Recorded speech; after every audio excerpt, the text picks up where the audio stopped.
Well, let's start off with the beginning of Mighty Kingdom, though. So how did that come about? How did it go from being something that was so small, where you, as you were saying, focusing on like apps and things like that, to then making the leap to doing games and then becoming such a huge success? I always find that I don't tend to do things unless I put myself in a position where I can't fail.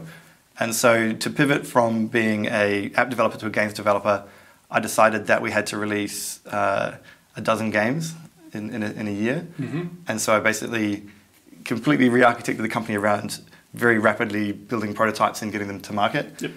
The quickest we managed to do that is I came into the studio and I pitched a cricket game to one of our devs, and we had it in the store 5 weeks later. So that was about as fast as we could turn ideas around. They all sucked, they all failed in very many different ways. But it got people into a different sort of mindset about how we can get decisions made quickly and just to prove that we can create an engaging product. The next thing I sort of realised, we were around about, say, 6 to 8 people at that stage. And we had sort of service work coming in that was sort of paying the bills. But I thought, okay, to make the leap to that next level, to win those bigger clients, I need to sort of take a step back from the day-to-day running of things, and I need to hire someone to look after that part of the business. And to do that, I knew who I wanted to hire. His name is Dan Thorsland. I worked with him. He worked at Ratbag. I worked with him at Chrome. Mm-hmm. To afford him, I needed to get more work. To get myself to go out and find that work, I actually just went out and hired 4 new developers so that I had to find work for them, because I knew if I couldn't pay them, then the whole company was going to fail. So then that forced me to go out and find the work to be able to pay for the people to be able to hire Dan. So I just put all my eggs in that basket, or pushed all those chips in, and just forced myself to make a change. Fair enough. Well, so how do you find new recruits for things like that? Because like the educational scene in Adelaide, educational services for software development and games and things like that, it isn't huge, but it's decent. It's pretty good. There are a solid amount of people that come through there.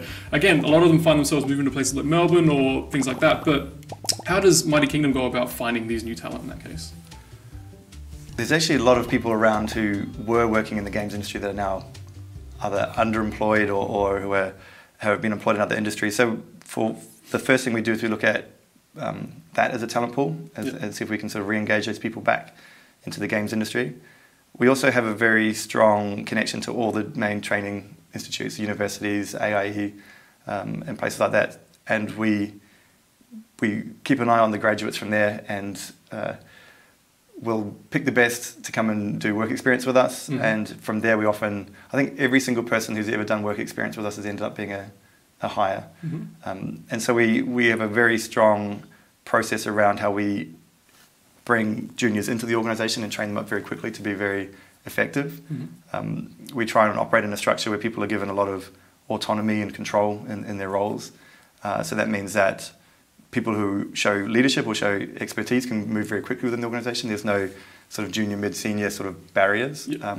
People have stepped up very, very quickly. Like the big project, which I can't announce, we flew 3 people over to Europe to kick off that project, and one of them was started with us as a junior who had been through work experience at 6 Foot Kid, and within 3 years he's now leading a multi, I won't say the budget, but a very large project that we have for this client. So I don't tend to look at people and worry too much about their skills and expertise, because I know that we can make someone a better programmer. I know once they're in our system, our artists are very good at training other artists and so forth.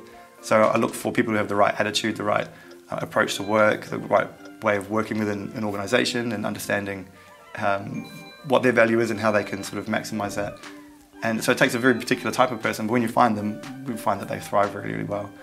And I've had no trouble finding those people in Adelaide. I think we train out a lot of really, really talented people. And my issue is I can't employ all of them, right? I want to try and get as many as we can. Yeah. So we do bring people in, from interstate, or people who have expertise that we can't find within Adelaide, but very rarely we find that we can grow that talent very, very effectively. Oh, that's excellent. Well, that's completely different to the way that the job outlook is right now for pretty much most industries. You know how people or places advertise for new positions and things, and they need like 2 or 3 years experience, and then all these other sets of skills and stuff like that. But then you're mentioning here how you help foster sort of entry-level positions and then help them grow, and as you say, you train them up to fill these roles that you need and things. So it's a very encouraging way of going about it, I think. I think a lot of times as well, if you put a barrier on a job application, if you say you need to have such experience or whatever, there are two types of reactions to that. Some people will be like, okay, that's not me, I can't do that. Yeah. Other people will be like, I wonder if I can get away with, you know, like, Yeah. so there's how you approach it. I think a lot of those things are just designed to weed out a lot of tire kickers, and we do get a lot of, the games industry attracts a lot of people who like it because they think you get to sit around and play games all day. That's right. And so we've got to make sure we get past those people into the people who are actually really Yep. motivated to do something really exciting.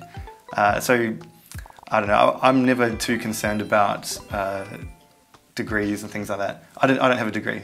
I dropped out of uni after 1 year, so I can't turn around and say to somebody, "You have to have a degree to work here," when I don't have one myself. So I just look at the individual. I look at what motivates them, what excites them, whether there's something that we can provide to them that allow them to grow. Sure. And you know, not everyone is always aligned. Like the way we work and the things we work on, not everyone's into that, and that's fine. Like, but the people who do take up that, take that responsibility and take that control, they can do great things.